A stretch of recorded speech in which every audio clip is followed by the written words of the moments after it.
I think we're getting started. Welcome, everyone. We are going to begin. You're encouraged to come close. It's going to be a lot of fun, and if you're far away, you're going to miss things. So we'd like to welcome you all to this discussion with our session titled, Chainrings and Cassettes, Moving Together Other Markets. We have a terrific panel discussion and actually really more of an interactive discussion planned today. And we hope to have all of you interact with us as well once we cover some introductory remarks and questions. So we're really looking forward to hearing from all of you. The focus of this session is on transportation, the transportation sector, and how it provides a significant opportunity for reducing greenhouse gas emissions. We're going to be talking about California's low carbon fuel standard. We're going to be talking about fuels under the cap of AB 32 and the federal renewable fuel standard. So great topics and a great panel. I'm not going to introduce the panelists in any lengthy fashion because their bios are in your packets. What we're going to do is have each of them kind of make some opening remarks, and then I'm going to start peppering them with some questions, and we're going to have some discussion, is my hope. So let me just do a quick round of intros. To my immediate left, we have Richard Corey, who's the Executive Officer for the California Resources Board. We have Kate Gordon, who's Vice President for the Climate Program at Next Generation. We have J.P. Brisson with Latham Watkins and Ashley Lawson with Thomson Reuters. Very terrific group of panelists. So what I'm going to ask each of them to do, and they knew this is not a surprise, they're each going to make just a couple of minutes of opening comments on the topic today, and then we're going to start having our discussion. So Richard, I'm going to start with you since you're to my left. All right. Well, thank you, Susan. There are key principles that inform the policies that I'm going to talk about, and I think understanding those and getting those on the table is a helpful place for me to start. So, near source exposure to diesel PM. We've made tremendous progress in terms of reducing, particularly near distribution centers, ports, rail yards, a range of other high traffic areas where, for instance, the high visibility or the high traffic ports seen about a 70% reduction in diesel PM exposure and risk since 2005. But the risks are still high, and we need to do more.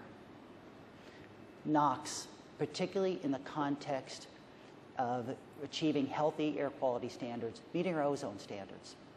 If you look at the achievements, we have a 40 to 50% reduction in the 8-hour ozone levels in both San Joaquin and South Coast since 1990, so significant progress. But the fact of the matter is, we still have a long ways to go to achieve healthy air quality and meet the ozone standards. We have more to do. We can do better. The other is on GHGs. We're on track, and you've heard that through a number of discussions at this conference, to meet the 2020 target.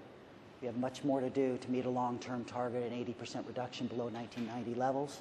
We can do better. We need to do more. And we think about transportation fuels in the context of California and the progress that's been made. The way I think about them is both the production, the refining of transportation fuels has continued to be improvements in energy efficiency, cleaning up fuels, and the fuels themselves.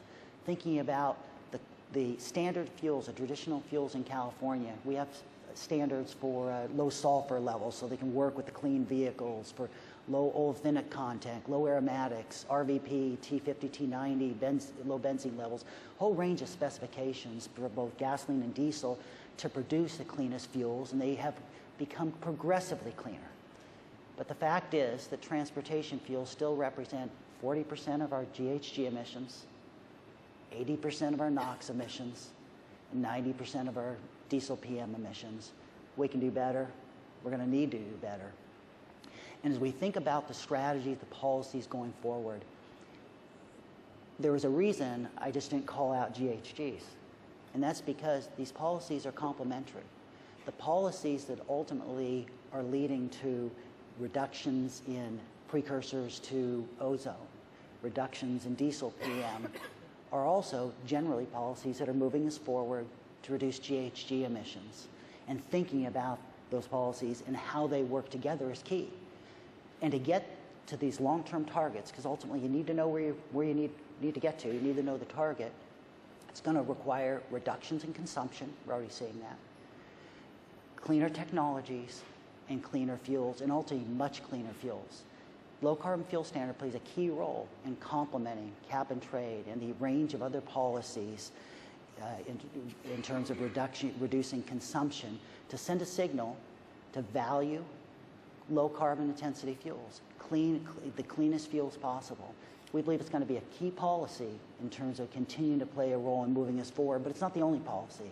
It's got to work together, and look forward to follow-on discussion on this point. Great. Thanks, Richard. Kate. Great. Hi, everybody. And please do feel free to move up. It's a cavernous room, and we'd love to have you close. So I'm going to start a little bit high level, and then I'll go in a bit after we start a discussion into more detail about what we've been working on. But in some ways, yesterday, I was thinking about this. Yesterday, I had this day in Sacramento that was sort of a microcosm of what I want to talk about, which is I spent the first part of the day doing a briefing on the economic issues behind drilling and producing oil in the Monterey Shale, and the second half of the day at the National Green Schools Conference talking about Proposition 39 and greening California school facilities. And it was really striking to me how it's sort of a microcosm of the two faces of California in a way, and in some ways the two faces of the issues we're all looking at. We have this electricity sector that there's lots to say about it and there's lots to be done, but we're moving in a direction in the electricity sector of diversification, of distributed generation, especially in California, of massively lower carbon resources, in thanks huge part to ARB and others. The transportation side is much more complicated or much less further down that road. Policies that Richard talked about are huge, and California is doing an enormous amount in this space, but we're 97% dependent on petroleum still in the transportation sector. That is a large percentage. And as Richard said, this is a space where we have all of these different overlapping and important policies. We're looking at not just the type of fuel we use, but the way we extract it. I mean, this is an area where we have generally depended on extractive industries. And we're trying to move away towards something new, and we're not entirely sure what that looks like. It has a lot of different directions. Some of it's electricity. It's an area where vehicle design is really important, and so there's a whole other set of issues and players and stakeholders. And then, of course, it's an area, and Richard touched on this, where behavior is really important, where consumption patterns and land use, and this question of how you fundamentally change your driving patterns when we as a society have gone so far in one direction on where we live and how we work and where we play based on driving. So this is high level, but I just sort of wanted to echo what Richard said. This is a diversity. We need a diversity of approaches. I think it's really important not to think that there's a silver bullet in the transportation side. And California is moving down each of these paths: sustainable communities on the land use side, on vehicles and fuels, low carbon fuel standard. Obviously, our vehicle standards have been amazing, the clean cars rules. And on oil, and in thinking about production, we're the third or fourth largest oil producer in the country, depending on where we are with Alaska on any given day. But we produce an enormous amount of oil in this state.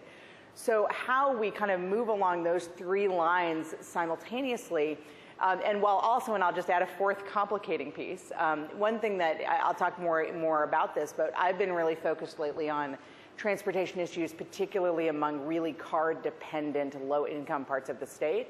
And that issue intersects with a whole other set of complex things around, frankly, consumer rights and access to capital and access to credit and the ability to make good choices about transportation. These things are all interrelated, and I think all very, very, very important to look at in an interrelated way. And I think the biggest mistake we can make as sort of policy people and regulators and all advocates is to say that there's just one answer. So I'll leave it at that, and I'll say more later. Great. Thanks, Kate. JP. Great. Well, thanks. Thanks so much for inviting me.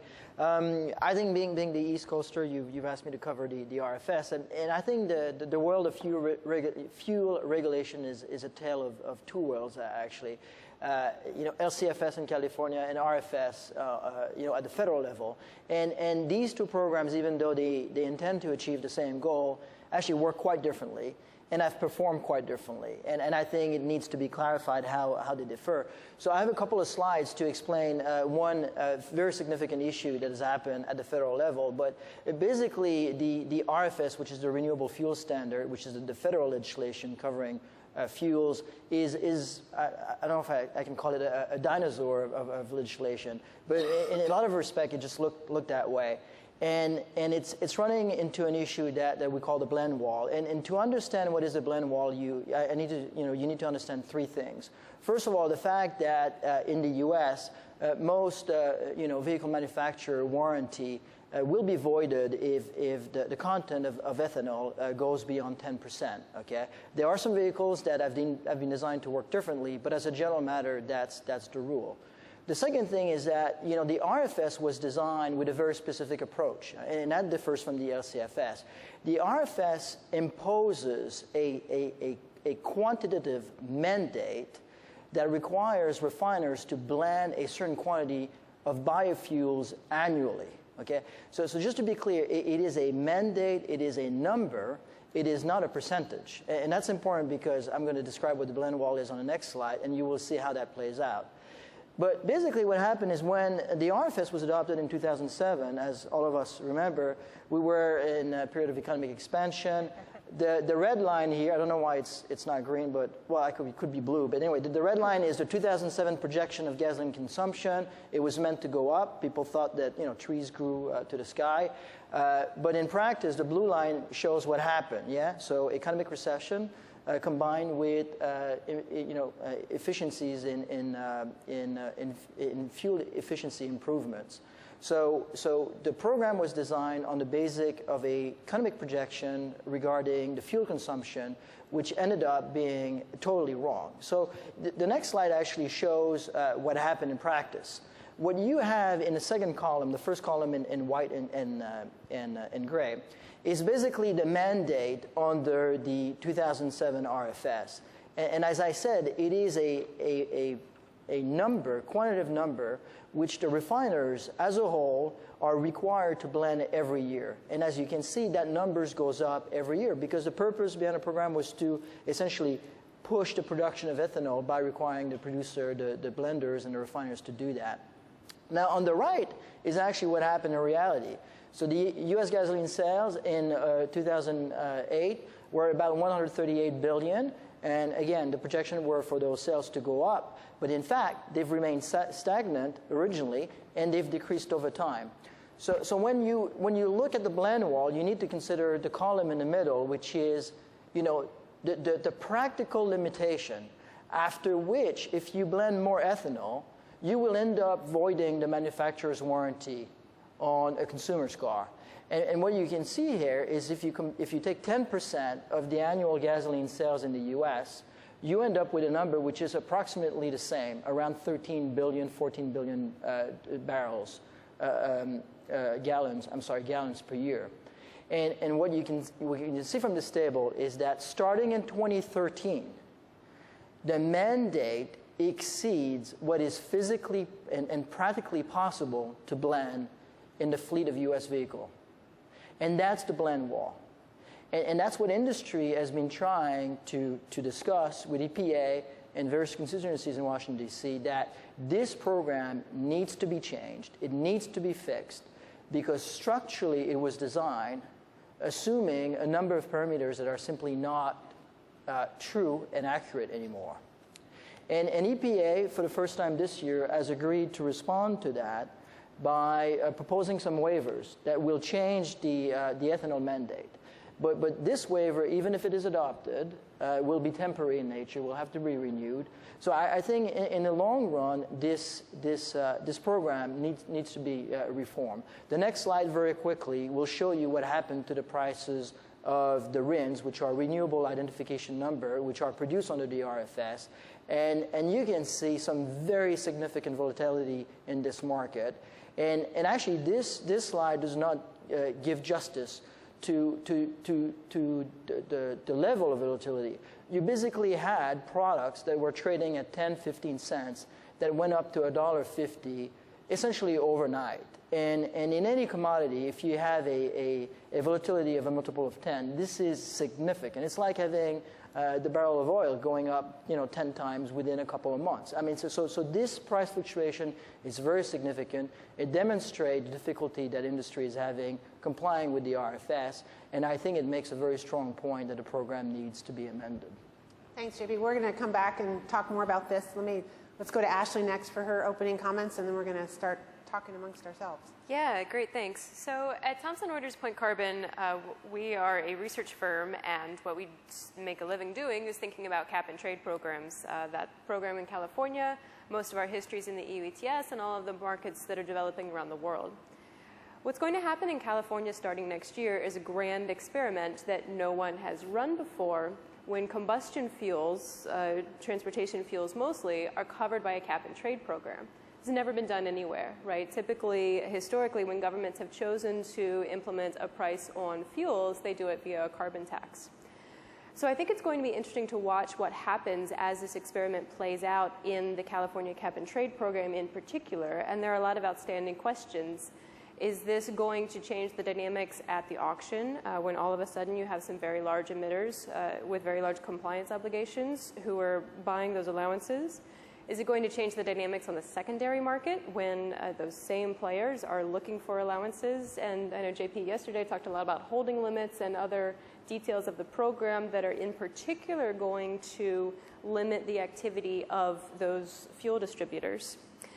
And moreover, the scope of the program will double. As Richard pointed out, transportation fuels are a major part of California's emissions, and they will become the dominant fraction of the cap and trade program in terms of the emissions covered. But the companies that are going to be covered are going to behave, we think and expect, very differently than the companies that are happening now. So what's that going to do to prices, to volatility, to all of these issues? There's a lot of uncertainty right now and a lot of unknowns. We may not be talking about the same boring market that we have been, as was remarked in the opening panel yesterday.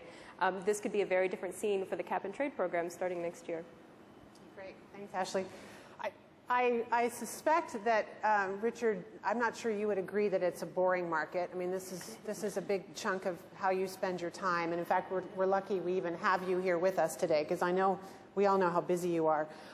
I know I was going to ask you a question around how all of our policies work together and kind of, are we done yet? Where is California in the spectrum of implementation? But I'd also like to ask you to respond a little bit to what Ashley just shared with us, this notion of a grand experiment, as she poised it or positioned it. Do you see fuels coming into the cap, under the cap, as a grand experiment? Kind of, what are your thoughts on how she's framed the issues? What I see it as a thought-out policy and a regulation that was developed over years, a regulation that's been in place since 2010. Regulation that was developed through consultation through extensive hundreds and hundreds of meetings, workshops, consultations with economic experts, advisors, that ultimately led to well thought out regulation. It's been very clear that it's about reductions in GHG emissions. That's what the program's about.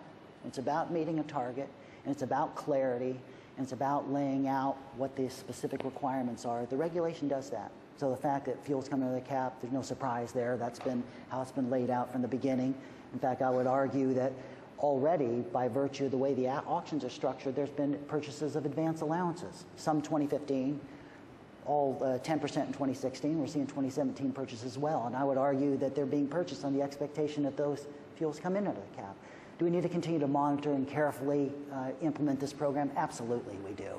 But from a market certainty, from an expectations, I think the regulation does that, and I think what it calls for is continued careful implementation. That's great. And I do want us to have a discussion. So while I have some questions for all of you, you're free to jump in. And Ashley, you're coming from a perspective as an analyst and a journalist, and so the framing is important here. Maybe it would be good for you to talk a little bit more about the companies that are going to be coming under the cap and trade program from your perspective, and Obviously, there's a significant number that are going to be coming in under the cap in 2015. And maybe talk a little bit about, you're a numbers person, so let's talk a few numbers. Yeah, and to clarify, I am an analyst, not a journalist, and so just the numbers Okay, framing clarified. is somebody else's business. And apologies if experiments sound like a bad thing. I think experiments are a good thing, right? But the fact remains, this has never been done before in quite this way. Yeah. So yeah, in terms of what we are talking about, the companies that we're talking about, I have some numbers here. The 2012 emissions as reported under the mandatory reporting rule. So the best data that we have on where the emissions are coming from in California. Petroleum emissions accounted for 156 million tons of the 354 million tons totaled from those reported entities, so that's 44%, nearly half when you include the natural gas compliance obligation, not for all natural gas combusted in the state, but the compliance obligation that natural gas suppliers will have. That's another 48 million tons, so another 14%. That's where we get the more than doubling of the scope of the cap and trade market next year. Which is going to presumably change the dynamics.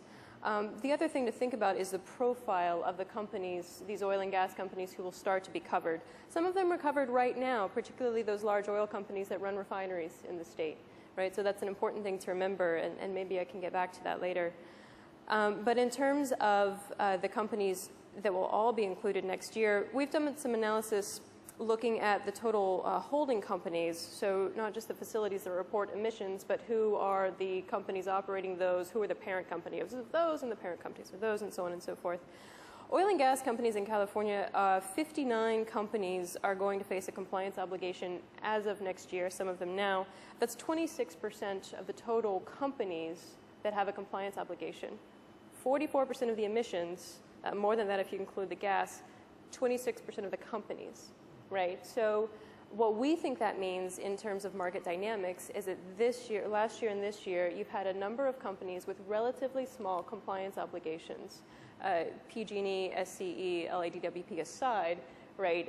You're talking about small industrial facilities, and many of whom were granted a free allocation because of trade exposure issues and had relatively little auction demand. All of a sudden, next year, you're going to have a few companies with a very large compliance obligation. When you start to look at the large oil companies, if I remember off the top of my head, when you include the combustion emissions, Chevron has something like a 26 million ton exposure. I mean, that's a very large number for one company to be looking at. And so we suspect that that could change the dynamics in the market with implications even for those relatively small companies in terms of the price volatility, the allowance demand, the available supply they're going to find on the secondary market. Potentially this is going to trickle down to the offset market as well. So yeah, very different ballgame next year. So what this brings up, I think, a lot of people start to talk about fuels coming in under the cap. We're starting to see more visibility around conversations around gas price impacts, a lot of that coming from the oil companies. We're at $4 a gallon plus right now, even without taking into account what might take place in the future. And I'm wondering, Kate, you occupy kind of a very unique vantage point as an NGO engaged in policy and also shaping policy.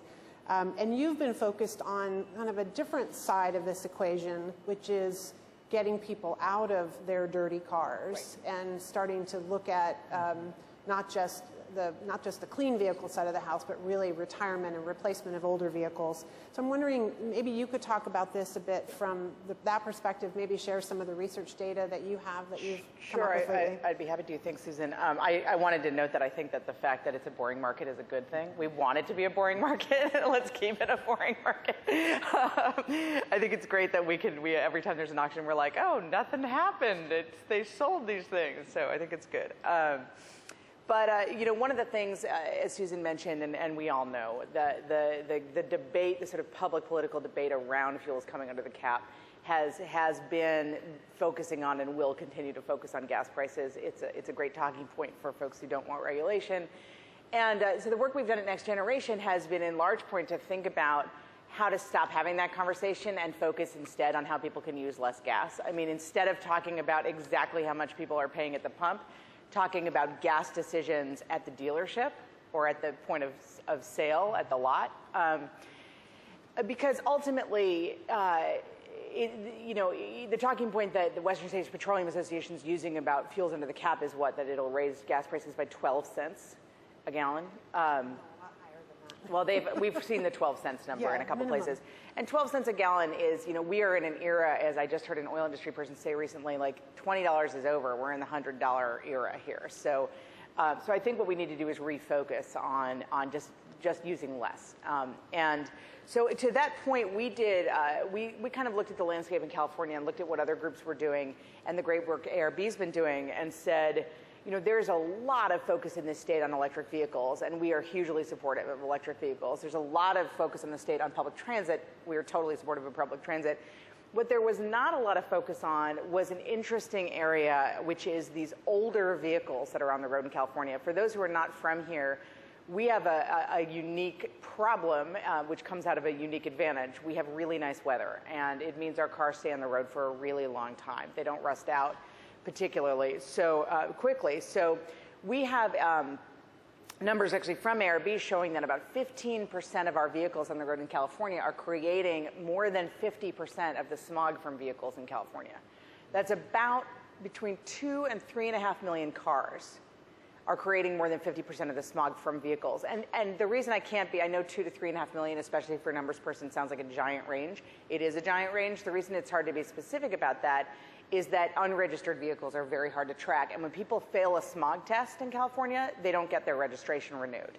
So we know from anecdotal data and from work that Valley Clean Air District Network has done in San Joaquin Valley in particular, that a lot of people in the Central Valley are driving unregistered vehicles that are old. And they're hard to count. But the point about this is that there are these 2 to 3 million vehicles on the roads. They're vastly contributing to smog. This is an emissions issue. I mean, ultimately, what's happening here is because of very good regulation, we have a lot of newer, cleaner vehicles coming online, which means there's a great disproportion between the new stuff and the old stuff. I think ARB has a great stat that a typical 1992 vehicle produces 30 times the smog-forming emissions of a 2007, same model. So that's a pretty big difference. So we looked at this and we started saying, okay, what are the transportation solutions that work to get folks who are not in the EV market and not in the public transit market away from oil, to reduce oil use and to save a bunch of money reducing oil use. It turns out actually that if you go from a car that gets 15 miles per gallon to one that gets 30, you save $100 a month in gas. So it's a pretty serious family budget issue as well. And we found doing a lot of research into particularly the rural parts of the state in the Central Valley, San Joaquin, and South Coast, which also are big air quality problem areas, that there are a lot of people in the state for whom electric vehicles are not a great option today. When those vehicles start to saturate the secondary vehicle market, when there's a lot of used electric vehicles on the market, and when some of the range issues are dealt with, even the long range issues, that will be a different story. But today, there are folks who are driving more than 100 miles a day for a daily commute who have poor credit and are low income, cannot get into a lease on a new vehicle, and are not going to be able to put out the upfront cash for an electric vehicle. They are, though, able to get into a used, cleaner gas combustion vehicle. So we looked at basically trying to help make that happen, and I'll say more about it later if Susan wants. But essentially, it's all up to Susan. But essentially, we do have a program in the state that provides for people to retire and replace their vehicles. It hasn't actually been working particularly well, to be honest. I mean, if our goal is to get these vehicles off the road and to have people actually change from a vehicle that's older and grossly polluting and emitting into one that's newer, what we've been seeing is a lot of retirements, many of which seem to have been retirements of sort of the vehicles up on blocks, the junker rather than the clunker is what people say. And not a lot of replacements. There's only been 24 replacements done in the program since its inception. So there was a bill passed last year by Senator Fran Pavley, SB 459, that directed ARB to sort of help figure out ways to improve the program. We have some good ideas on that, I think. We've been talking to them.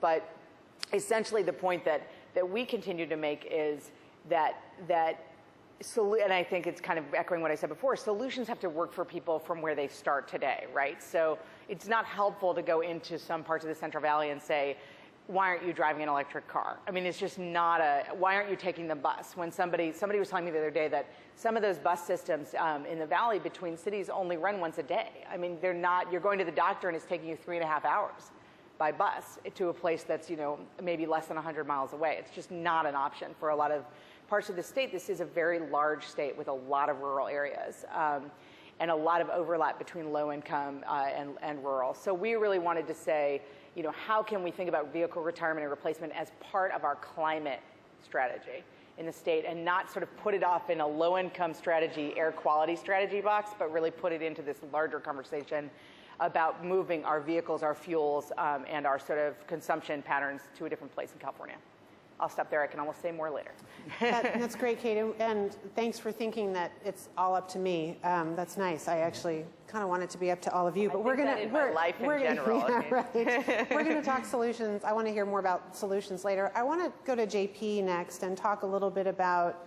We got a lot of wonks in the room. We track policies, we track regulations. It's still pretty confusing, I think, out there. We have a California LCFS, we have the RFS at the federal level. You started to talk about the blend wall, and I'm wondering, is California's approach to fuels the best way to go? Is it an either or? You started out by saying there are different programs, they kind of tackle different things, but maybe you could talk a little bit about the intersection, if there is any, between the programs, and just generally what you think, what your opinion is about these different approaches. Yeah, no, I think that's a good question. I mean, if you were to put all the environmental programs globally on a spectrum, and I obviously do not know all of them, but I know a couple, and you had to position them on a spectrum, I think RFS would be at one end, and I think, to be fair, it's not because Richard is sitting here. I think cap and trade and LCFS are at the other end. Let's just be frank, and EU ETS is somewhere in the middle. I won't comment on Reggie. But, why is the LCFS different from the RFS? Well, fundamentally two reasons. First, it's a fuel neutral program, and that's very important. ARB provides the incentive, and the market is supposed to respond to that incentive, finding the most, economically viable way to do that. So from that perspective, that is a very positive program element. Second, I think everyone will recognize that the LCFS is a program that has a strong environmental integrity. Yeah, if anything, the LCFS and the work that the ARB has done puts the RFS program to shame, because when you look at what the RFS is driving, which is mostly demand in corn ethanol, yeah, and you look at the carbon intensity of corn ethanol under the ARB lookup table, and you compare that to crude, you actually realize that they're pretty similar. So what does that make the RFS? Well, to me, it makes the RFS almost like a big farm subsidy program. Eh? So I don't think people say that as much as they should, but unfortunately, I think that's the reality. I think the issue under the LCFS, and I'd love to hear Richard's thoughts on that, is whether, the aspirations behind the LCFS and the 10% target by 2020, although everyone, can support them in theory, based on what we've seen in the market, do we believe that they are achievable? Yeah. And I think the agency has already proposed some softening, some flattening of the curve, which I think is very helpful. But, I was reading a recent BCG report that shows that, ultimately you still have a short by 2020. And the question is, are we allowing the market to respond in time to the goals we've set in the policy? And I think that's an ongoing discussion, and one that we need to keep monitoring as we progress towards the 2020 timeline. So I think Kate wants to respond, and Richard may as well. I do want to note, facilitator's prerogative, that the report you mentioned was funded by the oil industry. So I think that's important to note from a perspective. I think there's some new data that's going to be coming out soon that may provide some alternative perspectives on the readiness readiness of the marketplace. But I'd love to know, Kate and Richard, maybe your response.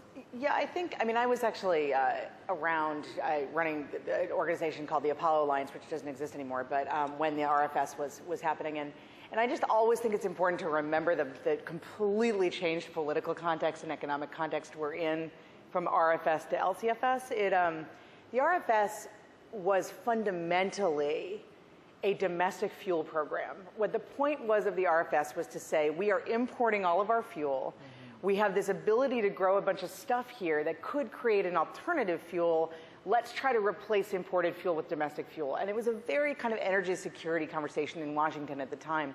That was because this was before the days of natural gas and tight oil. I mean, this was just a different time, right? Today, you wouldn't have an energy security conversation about oil. In fact, you have it, but it goes in completely the other direction. So it's not surprising to me that the oil industry went from massive investments in renewable fuels in 2006, 2007. Remember BP putting the money into the Berkeley Renewable Fuel Center, all the cellulosic ethanol investments. Shell is still the single largest investor in biofuels in the world. They put a lot into it at the time. It doesn't surprise me that now the story from most of the oil industry is, no, we've got all this great unconventional fuel, and so we're fine, and that corn ethanol stuff was sort of a flash in the pan or whatever, you know.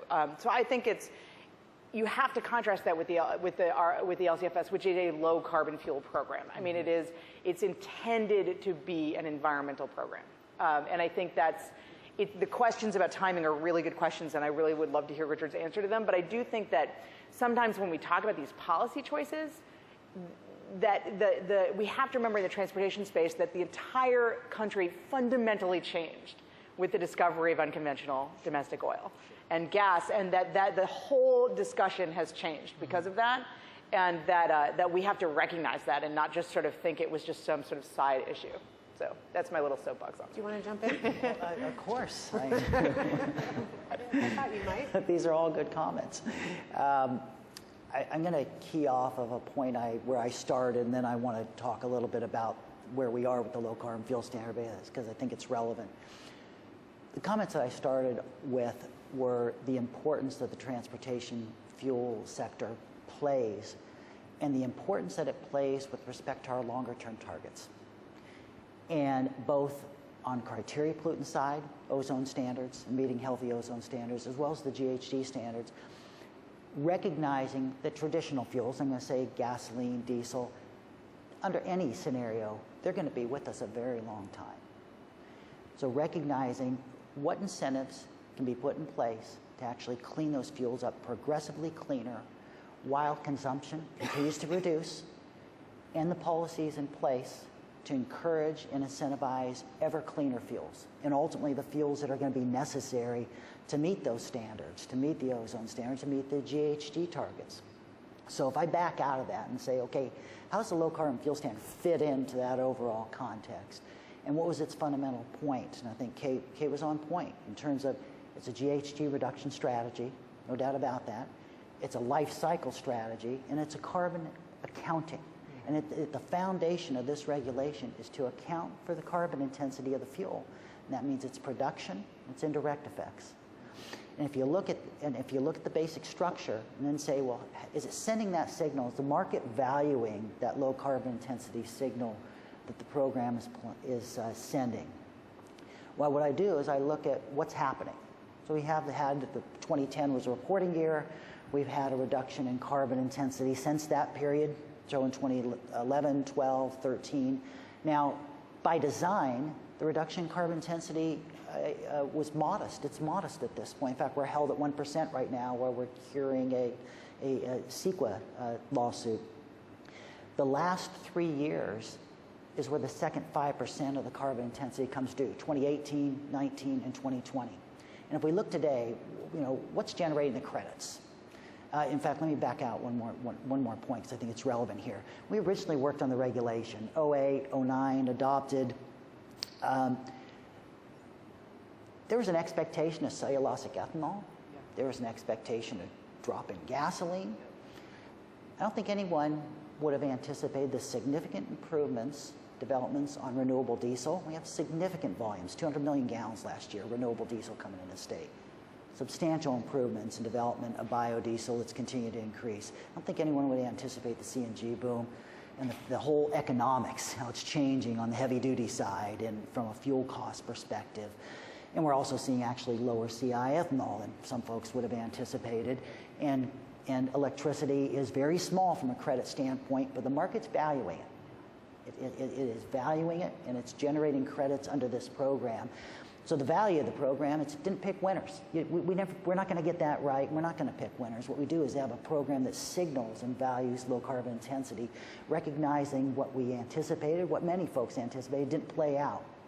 So the question now is, what do we see in terms of compliance? There's over-compliance. There's banking of credits. In fact, at 1%, the third quarter of 2013, there was a compliance rate of about 2%. In aggregate, the industry was already hitting just about 2%. So the question is, as we look at volumes going forward of different fuels, and we look at carbon intensities, but these are projections, and basically you seek the best minds and range of perspectives out. In fact, we're going through that process right now as we prepare to bring the low carbon fuel standard back to the board. We're seeking the best folks out, best input. We're working through a public process in terms of what are the anticipated range, and there's no point estimate. What are the plausible ranges of fuels? What are the plausible ranges of CI? And what story does that tell us? Clearly, in the near term, it tells continued a strong signal for carbon intensity's value. The market's already responding. There's no doubt about that. It also would certainly tell you, if you don't see further improvements from today, is it going to be difficult to meet the 2017, 18, 19, 20? Yes, it will. It's going to be tough. Do I think the market's going to continue to respond? I do. I think the program's sending that signal. Do I think we need to continue to carefully monitor going forward? We do. And the program's ultimately going to yield, to me, more choices for consumers. I mean, with the exception of some electricity and electric vehicles that we're seeing, we certainly want to see more. Most of you got here, most of you carry out your travels with one choice, gasoline. More choices is ultimately going to lead to competition. Competition reduces price pressure. To me, that's ultimately what this program is going to, and reduces GHGs. That's a key element of this program, and I think a fundamental test it should be held to. And as we monitor compliance on a quarterly basis, we've got to continue to assess, are the fuels coming in? And is the program doing what's intended to do? Great. Thanks, Richard. So, Ashley, I want to shift to you and talk a bit about the market that you are watching, and particularly the fuels coming in under the cap in 2015. How are the regulated entities showing up from your perspective? Are they preparing in advance for what's to come? Are there any companies that you're seeing that aren't prepared? And maybe who are the best prepared and who are the least prepared from your vantage point? So it's always fun to make educated guesses along these lines. One way, of course, is to go up to the oil companies, and some of them are here, and ask, hey, are you buying allowances and credits? Can't really do that, and of course they can't really tell you, so we have a few workarounds. So I mentioned this idea that next year is potentially a game changer, but the interesting question is, do the oil companies feel the same way too? Do they see this as a major change to their business, something that they need to start preparing for now, or are they just going to wait and see because maybe for their business this will have a minor impact? So one way that we've come up with to try to get a handle on this is by looking at the auction qualified bidder participant list that ARB publishes after each auction. So for those of you who don't live and breathe this stuff, maybe I can back up.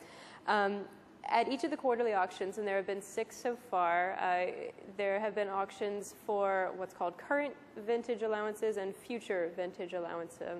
And so that was all designed to help aid in price discovery for future planning. Allowances are offered not just to be used for compliance now, but to be used for compliance 3 years from now.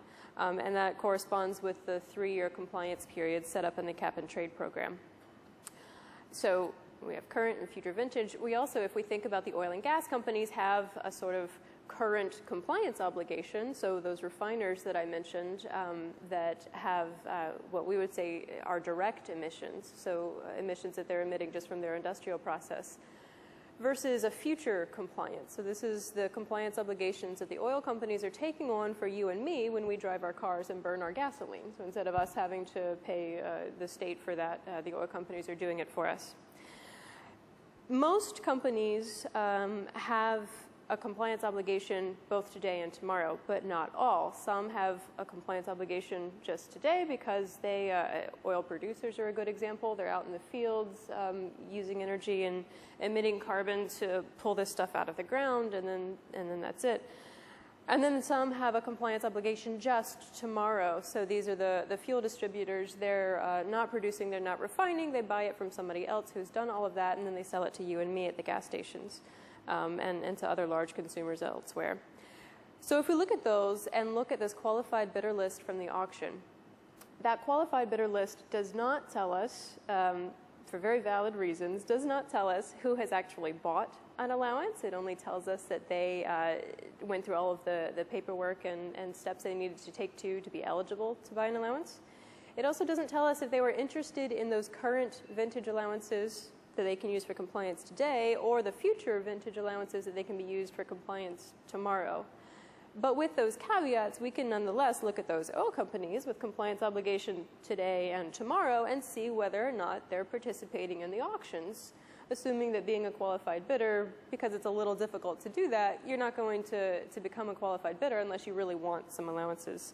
So of those, drum roll please,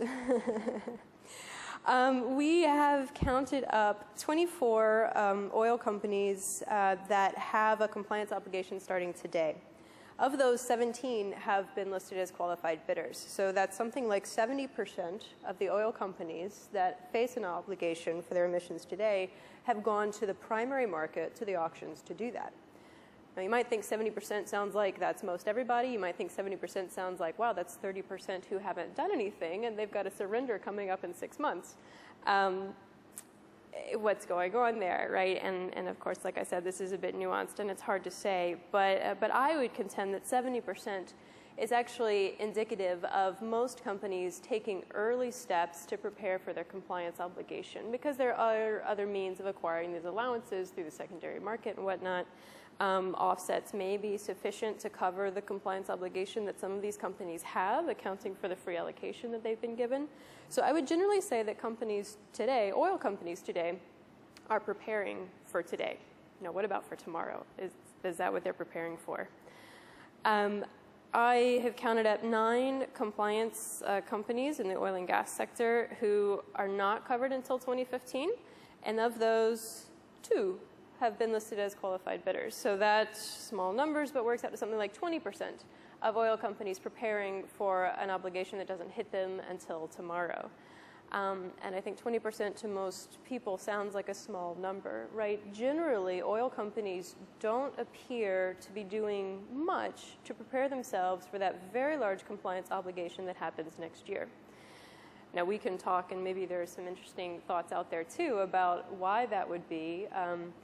Maybe they don't think the program's going to last that long, although I don't think that's really true. As Richard has said, all of those future vintage allowances have been bought. I think there's a high degree of confidence in the market that this cap and trade program is here to stay.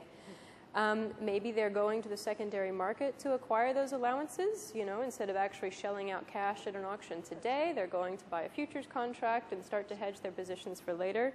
That certainly could be, and that's certainly valid. But it also could be that for those combustion fuels, there's just no financial incentive to hedge and prepare yourself very early. After all, most of those costs, if not all, are going to be passed on directly to the consumers. And so the oil companies aren't going to have to absorb much of that carbon cost. They'll get it from you and me when we pay maybe 12 cents, maybe a little more for a gallon of gas. And remember, that is entirely the purpose of a market-based mechanism for fuels, right? The entire reason to do this for combustion fuels is to raise the price of gasoline to reduce that consumer demand. That's what market mechanisms are for. And so, you know, there are lots of questions about what will be the overall impact on consumers, and maybe if you use less, then your overall bill goes down. There are some great analogies for electricity use that people have talked about too. But it doesn't seem to me anyway that oil companies are thinking too much about what happens next year. It's just too good to leave it right there. I think we're going to have to talk about this. And I see JP wanting to jump in, and I'd like to talk about what Ashley's just shared and the notion of the market driving the cost and So please, jump in. Sure, and I will start with a disclaimer, which is, I do a lot of work with companies, but not in any way in an auction in the capacity of an advisor to an auction. So we need to be clear on that. But I did work at Goldman Sachs for several years, and in the context of the European market, I did help counterparties that are natural players, market participants, hedge out their risk.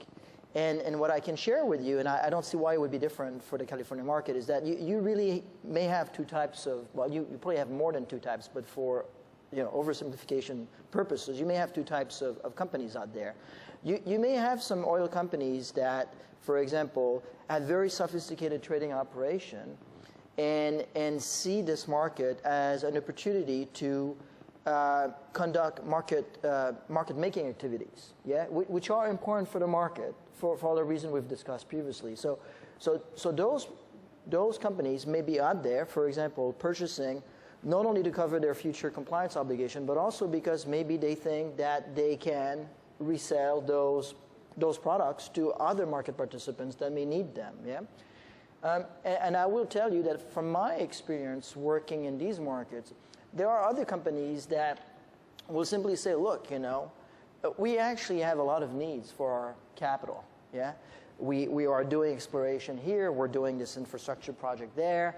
The cost of capital within the company are so significant that the last thing that we want to do as a company is actually go out and buy some products that will sit on the shelf for 3 years. And that's what you call the rate, almost a rate-making approach, basically meaning that there are a number of power companies and other emitters that will simply go into the market as they emit. And if they believe that the market is healthy enough to have sufficient liquidity that will allow them to buy ratably in the market every quarter, either on the auction or through market makers, these companies may simply make the decision that they will buy as they emit. So I think the data is extremely insightful and interesting, but behind the veil of the data may be a number of different market behaviors that are directed for different reasons. So I just want to shed some light based on my personal experience. Do either one of you want to jump in on this before I move on to the next question? I'll make one overall comment, and the first comment is given our role, we will not speculate on any strategic behavior, but I will say this, and this is based on years, decades of working with the fuel providers. They're going to comply. They always comply. Too much to lose, and that's a fact and a full expectation. And the expectation, and I can say there's backing behind this in terms of the overall implementation of the program. I think folks know ARB is going to oversee this, and we're going to implement it. We're going to enforce it. I think the only thing I was at a really interesting dinner last night with folks from this conference actually who do a lot of investment, talking about this issue and how different actors are thinking about compliance. And it was interesting because it sort of reminded me of similar conversations that we have on the electricity side with utilities, and which utilities are sort of looking at the whole utilities of the future conversation and which ones are sort of continuing business as usual and just doing the same thing. And some of this is honestly just cultural within these big oil companies. I mean, the oil companies are very different from one another culturally. I mean, you see some of the companies really looking at sort of expanding into interesting new markets and diversifying and thinking about regulatory change and how that affects their market. Shell is a great example. I mean, they sort of do that.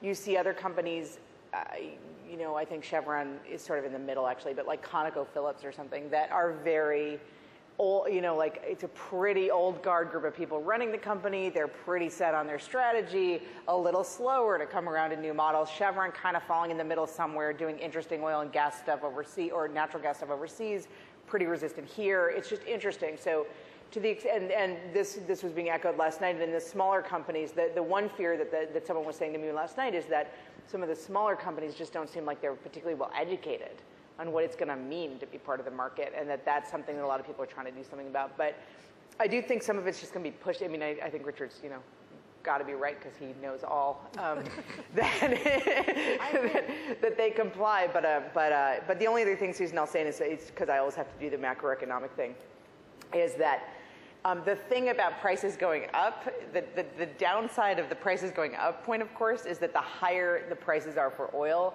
the more lucrative it is to do unconventional drilling and to go for the more expensive production. So we do have this really interesting balance going on with the economy as a whole on where is that oil price and what does it mean for behavior. And I'm really focused on that in California right now because the Monterey Shale is very, very, very hard to drill. I mean, extraordinarily hard to drill.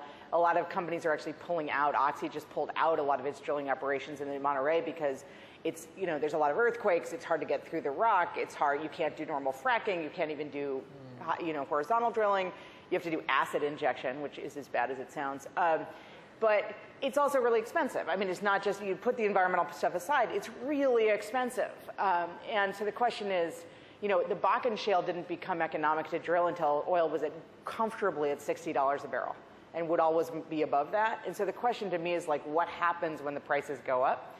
Because there's a behavior change on the consumer side, but there's also a potential behavior side change on the production side, which we might not like as much, which goes back to, of course, my central point about us not being slaves to the vagaries of this market and trying to get away from oil as much as we can. Although to address your comment, if the price goes up because there's an environmental cost associated with the purchasing of credits, it's not like, the money goes there. It's not like it goes through additional Right. No. Of course. I mean, it's not like they're sort of apples and oranges, but sort of not. I mean, it's sort of like if you can push the price of the pump up high enough, then ultimately the overall price of the barrels is going to go up because this is not happening just in a vacuum here. It's happening in a bunch of places in the world. So you're right. Pushing it up at the pump here in California doesn't change the world oil price. We know that. But it is sort of an interesting question is that that is a profit motive. And it's a different part of the oil companies reacting, but it is a reaction. So I think it's just something to think about. Yep. Yeah, I did. Well, yeah, go ahead. Just to be provocative. One addition to the comments and the discussion, and it goes at an element of the low carbon fuel standard. So I made the reference to low carbon fuel standards about accounting for carbon intensity. That accounting includes a consideration of the crude. Yes. And that accounting includes a consideration of how that crude was extracted and processed. Yep. So if you look at, let's say, crude production, well, actually, overall carbon intensity of gasoline at the current standard, let's say, is about 95 grams per megajoule. About 10 of that is the refining aspect of it, a little bit more than that. But if you looked at what part of that number is the extraction of the crude, the answer is it depends. Right. And it varies widely as a function of the intensity. Is it enhanced oil recovery? Is there extensive flaring? Is it a deep well? Is it a well with high moisture? Or they're doing water separation? All those factors play into what that carbon intensity is associated with extracting that crude, that oil. So in some cases, you can have the carbon intensity of extracting, the production, maybe 5 grams per megajoule. But there are reserves around the world where it's 25 or 40. So it matters. Yep. So I want to ask a couple more questions and then see where we are with folks in the room having questions. And I realize everyone's stomachs are probably starting to rumble and we're getting close to lunch. So we're going to be strict on time. Some of the answers to the sort of transportation quandary, if you will, it lies in innovation. And I'm wondering, JP, if you could talk a little bit about whether you're seeing these fuels policies driving innovation, particularly in the biofuel space, but in the alternative fuel space in general, and just what your observations are on how innovation and new fuel development is factoring in to how these policies are being implemented.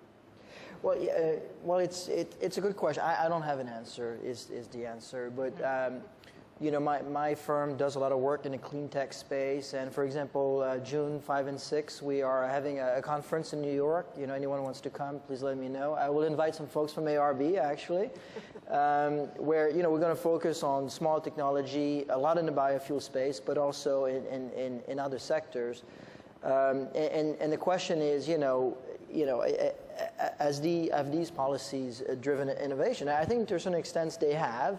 The question is the innovation pace catching up with the regulatory aspiration or the goals behind the program? And I think that's what we're all watching. Our thing are the innovations in the biodiesel sector, for example, are they producing what we expect, and are the reduction in greenhouse gases generating some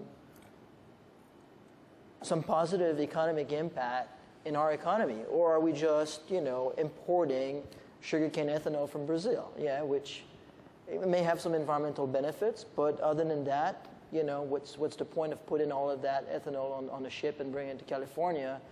I think a lot of people here would rather see some Silicon Valley firm develop the next generation of biofuel or technology that will reduce the carbon intensity, allow us to meet our economic, our environmental goals, but also generate the type of economic activities that we want to see for the state and for the country. So again, I do not have an answer, but there's been talk, for example, of a missed opportunity. I think a big tallow refinery is being located in Singapore. That's now serving the California economy because of permitting concern. The developers behind the project didn't feel perhaps that they could operate in California the same way that they could operate in a different jurisdiction. Was that the right outcome? I'm not saying that it was or it was not, but I'm just saying these are the questions we need to ask ourselves as we continue to learn how this program works. Yeah.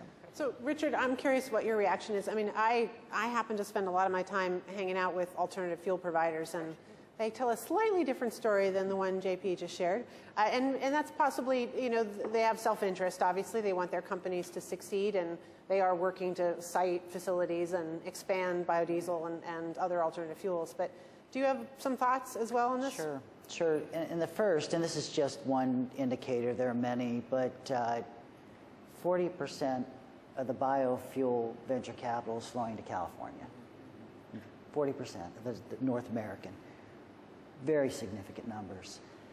Their investments here, their expertise here, and it's not only benefiting California, these experts are being sought around the world in terms of their know-how and knowledge, expertise is being exported. It's a benefit to both California and really the world that is looking to see how they can deal with the same problems they're experiencing. And if we couple that with, because people can say, well, venture capital, what's happening on the ground? We also have over 200 pathways. Basically, what are the processes by which fuels are being produced, particularly cleaner fuels? What are the energy inputs? And is the carbon intensity being continually driven down in response to the low carbon fuel standard? These pathways are submitted to us, documented, and it matters because ultimately the monetization of the program happens with respect to that carbon intensity. There's value embedded in that. So the program is sending this signal to clean up even the traditional, even to clean up natural gas. There's much more movement on biomethane, which has an extremely low carbon intensity, on renewable diesel and renewable diesel investments. So we're seeing significant movement in investments, and the carbon intensity continue to go down, and volumes continue to come in. Do we want to see more production in state? Absolutely we do. And do we have some challenges from a permit standpoint? Sure, I think that's a fair statement. I think it's can be worked through, but it's not one to ignore. I think it's relevant. But one point, and I think it's an important one because it's pointed out, and I think I want to go at this, and it's the comment about sugarcane ethanol. So when we talk about ethanol, what we're talking about is the gasoline you all put in your car. There's a limit in California. It's 10%. So, yeah, and the blend wall issue is not an issue for us because we don't mandate volumes to comply with the low carbon fuel standard by design. But part of the way that industry is currently generating some credits under the low carbon fuel standard is blending lower carbon intensity ethanol. So it's the same, it's still ethanol, and it's still 10%. It's being produced with a lower carbon footprint. Much of that is corn ethanol, some in-state, some out-of-state. Some of the really high carbon intensity ethanol that maybe used to come to California isn't. Is there a significant shift in sugarcane? Sugarcane ethanol has come to California for years, well in advance of the low carbon fuel standard. It's a global market for sugar. It's a global market for corn. These things move around. And what we're seeing is even on the corn ethanol carbon intensity, much lower carbon intensities than we thought, because you're shifting the power source of some of the producers are shifting from coal to natural gas. In some cases, even a biofuel source, which is going to significantly lower the CI. Are we going to see some sugarcane ethanol? Certainly we are. Is ethanol going to be the long-term solution? Absolutely not. The point that I laid out here was you got to send a signal. You got to recognize you want as clean as possible the traditional fuels that I said are going to be with us a while.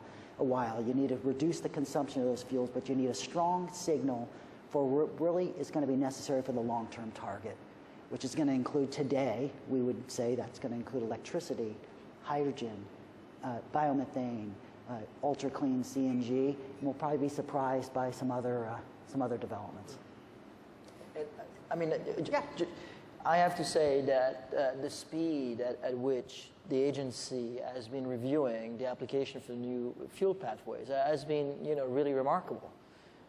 Because, in cap and trade, for example, people say, we wish ARB would have more staff.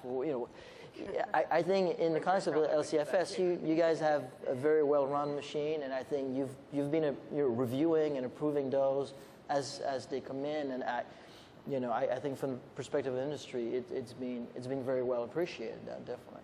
Great. So I want to ask one more question because I promised Kate a chance to talk a little bit about the solutions that they're focused on. You talked about the 24 replacement vouchers, I think, that have been issued so far. Yep. So in terms of the work that you're doing, how can this program have greater impact and reach more households? What are some of the solutions that you're pursuing? And I'll be quick because I think audience questions, I know we want to get to those. We just did a paper on this, so you can go to thenextgeneration.org and read it. But very briefly, one thing that I talked about the importance of making this not just this has been vehicle retirement and replacement has been traditionally at the state level a air quality problem, not a emissions program. And we really think that vehicle replacements should be held to an emission standard. I mean, I think that these two things have to be married to each other as strategies. So to the extent we can bring, right now they're held to a standard of about 20 miles per gallon. We've actually done a lot of looking at the secondary vehicle market in these areas we're talking about, and we think you can go up even to 30 and still have vehicles available that are at a decent cost. So we'd love to see that. But kind of to your point about how do you get more replacements, how do you make that a bigger part of the program, some of that is about putting a kind of focus on replacements, making sure people aren't retiring their old junkers. There's ways to do that. And ARB is looking at those. But some of this is just about people having access to a replacement. And this is, again, one of those areas which it's not just an environmental issue. I mean, this is an area where you have to do the awkward thing of kind of overlapping state regulations and programs and thinking about things like fair credit markets. I mean, you have to think about, are there loan guarantees you can set up or some kind of programs you can set up to help people with poor credit be able to buy these replacement vehicles that are cleaner and lower carbon? The state already does that, actually. Interestingly, for ARB has a partnership with the Treasurer's Office for trucks to do something similar with truck drivers. It would be interesting to see something like that with these sort of low-income individual drivers. There's some interesting programs like Ways to Work is one, and there's one in New Hampshire that actually do this at the community level. They marry things like self-help credit union with vehicle retirement and replacement. So we like that. And then I'll just say that, I mean, we all know this, but it just continues to be true. Despite the internet taking over everything and all communications being global, it actually is true that you have to communicate about these things differently in different places. That there's this program Valley Can that does a lot of this tune-up and tune-in program to help people get past their smog checks. Their outreach in rural areas of the state is just completely different than you would think of it being in more urban areas. They do, they do Workforce Investment Board job center outreach. They do outreach through churches. They do outreach through community newspapers. They do very, very targeted. They have these programs that they set up in a particular way where they start at 5:30 in the morning actually, and they have food available there, and they have all these other on-site services. So there's just a different way to do outreach and education. It's not necessarily ARB's job, but it is all of our job to think about these things as kind of more holistic. And that kind of goes overall to everything everyone's been saying. And I think ARB actually does a great job of thinking through like a lot of the moving parts, but there's only so much that they have the responsibility to do. So Great, thanks, Kate. Well, I think we need to open it up to all of you. We've got a little bit of time before we go to lunch. So there's a microphone in the center if you can queue up, and it would be great if you could self-identify yourself before you ask your question. And if it's directed toward a particular panelist, or if you want them all to speak briefly in response, let us know. There we go. Hello, my name is Evan Edgar from the California Compost Coalition. I represent the garbage industry. At one time, we were hooked on landfills and hooked on diesels. We have 15,000 heavy-duty fleets in California for the garbage industry. Today, about 30% are CNG, and by 2020, we'll be all on CNG. Part of a question for Richard, I have to thank you for having a scoping plan to eliminate organics from the landfills. When we take organics from the landfill, we make biomethane and compost. That biomethane is carbon negative, according to the CARB. And by being carbon negative, we're doing distributed generation of renewable CNG of a carbon negative fleet for California by 2020. The question to Richard is that the scoping plan is big on zero emission vehicles, and throughout the scoping plan is big zero emission vehicles. What I see in California, which we are delivering as part of the organic collection industry, is taking that biomethane and have distributed generation of carbon negative fuel for a carbon negative fleet. And that is a big thing I think that could be pinpointed as innovation for technology for California. No, really good. In fact, I'm writing this down. The saying zero emissions, we're shorting the target. It needs to be negative. No, I think the point that you make in terms of the role that waste has played. In fact, we want to do away with the term. It's a useful resource that ought to be more effectively exploited, and I think that's going to ultimately be about having the right incentives. And you all and Cal Recycle have been excellent to work with, and really it's going to be a challenging and interesting year, I think, as we work on that composting and the redirection on the organics policy. I think you just became the basis of a joke about regulators by transforming the word waste into, what was it, useful resources that can be effectively exploited. We have to come up with an acronym for that, and then like... Not BS. Exactly. Again, is it on? Yes. Yeah. I'm Liz Niss. I'm Vice Mayor in Palo Alto, but I'm also on the Clean Air Board here in San Francisco. Perhaps I missed this earlier, but did you have a long discussion about electric cars and the chargers? And I'll tell you why I'm asking this. And I feel like I've come up the food chain from what Kate Corden was talking about, which is the old clunkers that we also deal with at the airport. But the aspect of more electric cars is so appealing. However, the number of chargers available is very difficult. So what I hear people describing is if you can't go more than that 90 or 100 miles, you're really stuck. So do you have any thoughts about where more chargers could go, how they would go?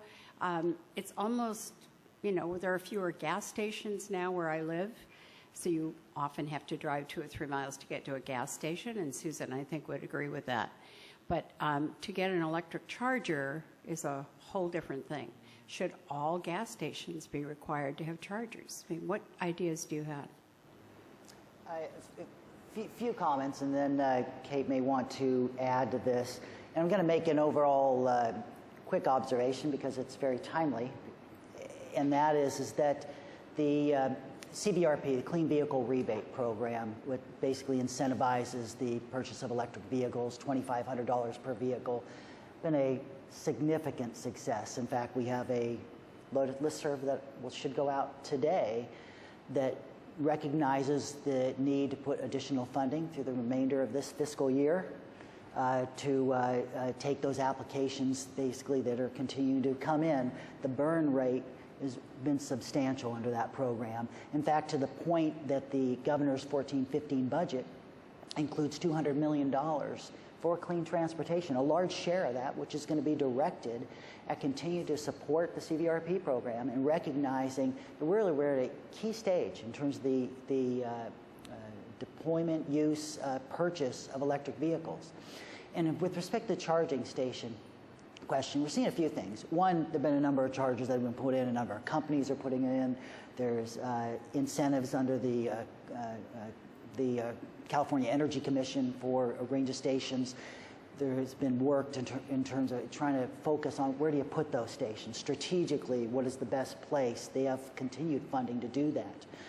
We're also seeing, though, significant number of the charging is happening at people's homes.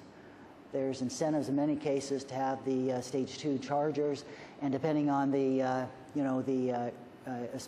particular range of the vehicle, that tends to actually meet a number of the charging needs that folks have. But that clearly needs to be complemented with strategically placed stations.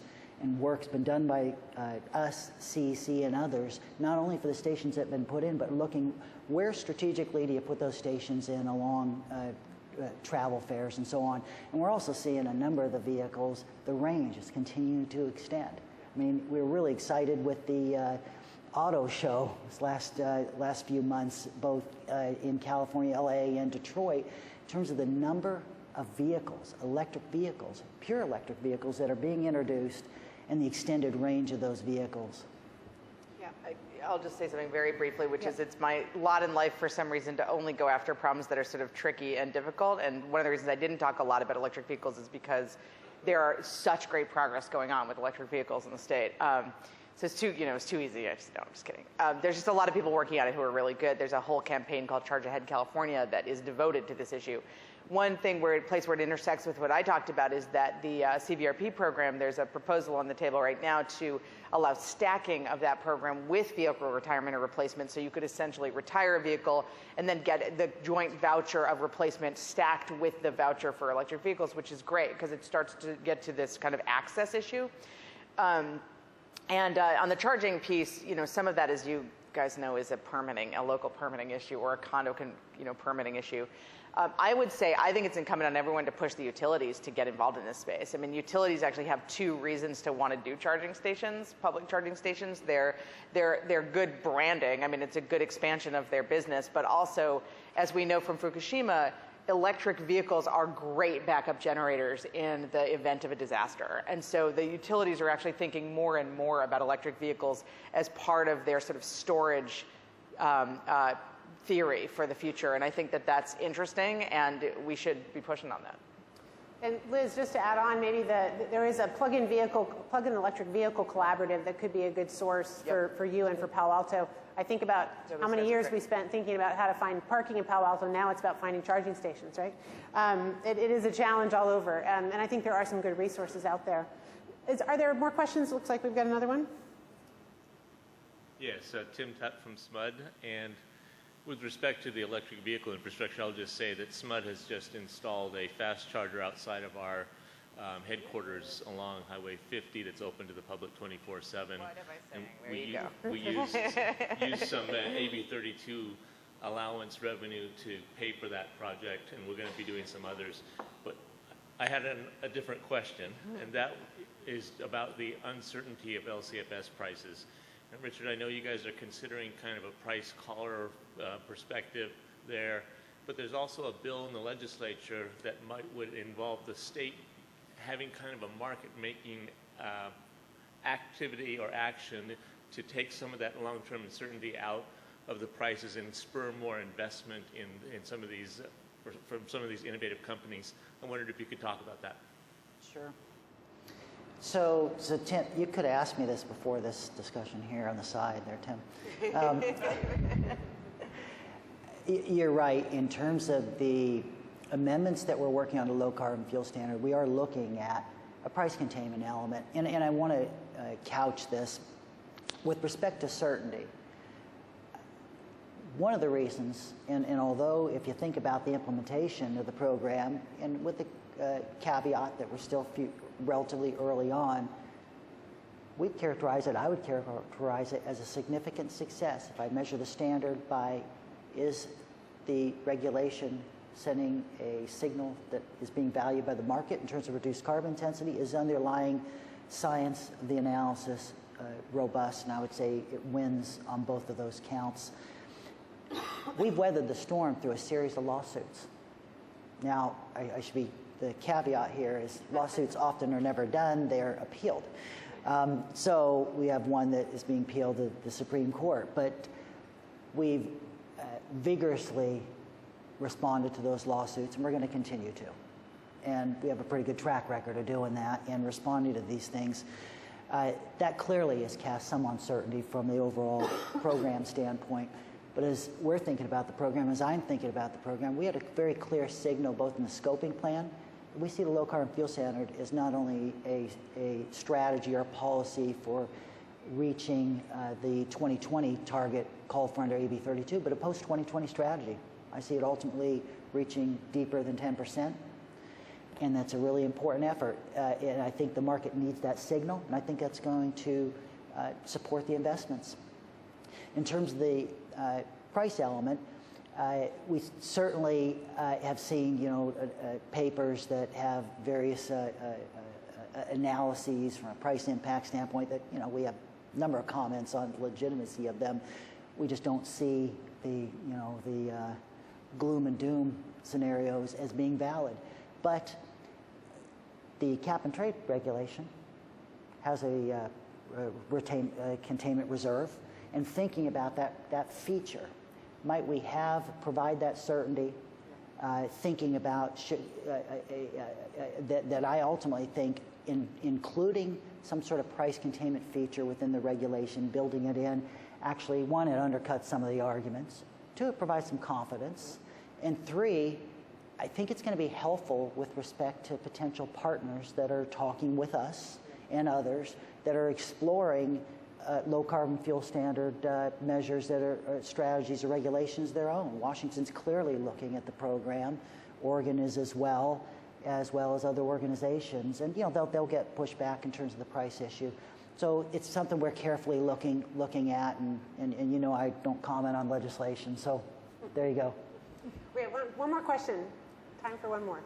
Lenny Hochschild, Evolution Markets. And Richard, this is probably a perfect segue. So speaking of uncertainty and lawsuits, my question is the relationship between the LCFS program and the cap and trade program, and certainty in terms of what California is trying to achieve with respect to reductions. So if ultimately the Supreme Court ruling goes against CARB with respect to the LCFS, do you view the cap and trade program as almost a backstop with respect to the reductions that are anticipated to occur through the LCFS in the event that needs to be changed?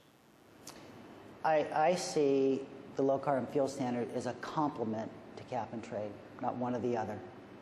They're both focused on GHG reductions, but low carbon fuel standard clearly is focused on the transportation sector, requiring changes in the transportation sector. And as we think about, and you know how, and I need to be careful on this, rulings can run a very broad continuum. Because if you look at the elements of the challenge and the assertion that somehow that Midwest corn ethanol is disadvantaged by virtue of the low carbon fuel standard and therefore runs against ICTA in terms of a Commerce Clause provision, there's elements of it that talk about the transportation component, in that the transportation is different as a function of where the fuel is actually produced. But the transportation element of the overall carbon intensity is very small. It's 1 gram per megajoule, maybe as high as 2. It can be dealt with relatively easily. So it's always a function of, we think we actually have very good standing. I would challenge the overall premise that the Midwest corn ethanol has a higher carbon intensity than California ethanol. And the answer is it depends where it's produced, because there's corn ethanol coming from all over the Midwest that has lower carbon intensity than that produced in California. So bringing the facts to bear, and that certainly is something that we are working with our council and the DAGs, and we will see how that plays out.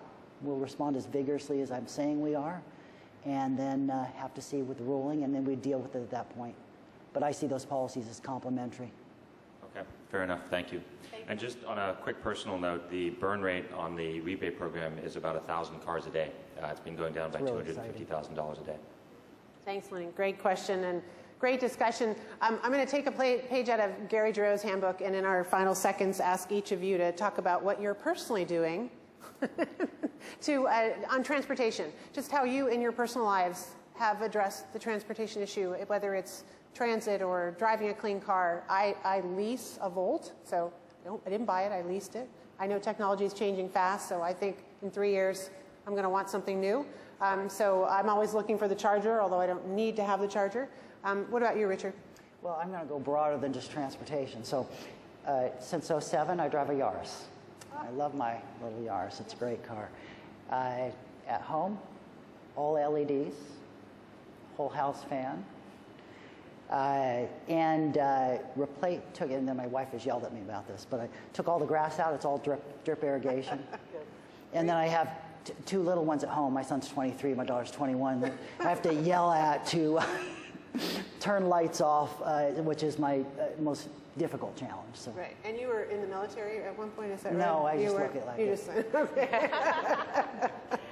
Kate. I have a city planning degree, so I'm a transit and bike person. And we just actually bought a house after a very, very long process in Berkeley, which has a well, which is amazing. So we can use well water for our very small amount of irrigation. But I just discovered the Transbay bus, and now I feel like I should be one of those ads for the Transbay bus, because I went out of my house my first day of living there, and I went across the street to get the bus to the BART station, and I realized it was also a Transbay bus stop. And so I got on it, and I was here 25 minutes later with Wi-Fi, and I was like, this is the best thing ever. So I do that. Great. JP. Well, I take the bus every day to go to work, and I walk to the bus stop, to go to work, and I walk from the bus terminal in New York to my office. So this works very well for me, actually. Driving in New York would be crazy anyway. Yeah. So, and we own a hybrid. And actually, the funny story is when I became a partner at Latham, there was a dinner to welcome me in the New York office, and my partner there, doesn't quite have the same views as I do. He drives a very large SUV, which is a gas guzzler, and he runs a motocross over the weekend, whereas I sail over the weekend, yeah? So during my inauguration dinner with like maybe 400 partners in the room, I actually announced to everyone that I made my partner's motocross the first green carbon-neutral motocross in the state of New Jersey. And I bought him a TerraPass decal that he could put on the back of his helmet. That's great. So I don't think he's ever put it on his helmet, but at least his bike is carbon-neutral. And I should say that the offsets are coming from a project that is a car project eligible for compliance under ARB. So these are real offsets. Very nice. Ashley. It's embarrassing. My California transportation footprint is probably fairly large. Every time I fly in, I'm doing it at a terrible time of day, and so I never take the BART or the Metro where I'm going. But in Maryland, where I live, my family is a single-car family, and that car is a Prius V, and I live walking distance to the DC Metro, so that's my daily commute, and take the Metro most places that I go around town.